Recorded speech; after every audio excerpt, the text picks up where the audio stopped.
Hola, y hoy te muestro cómo conectar Sennheiser CX200 a un MacBook. Pues bueno, primero en tu MacBook obviamente entras en ajustes, luego seleccionamos el Bluetooth y activamos ese Bluetooth.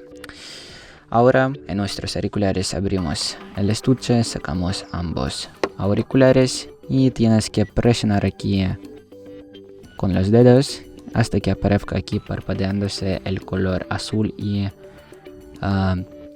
rojo al mismo tiempo. A ver, dejamos y conectamos. Pulsamos aquí en conectar.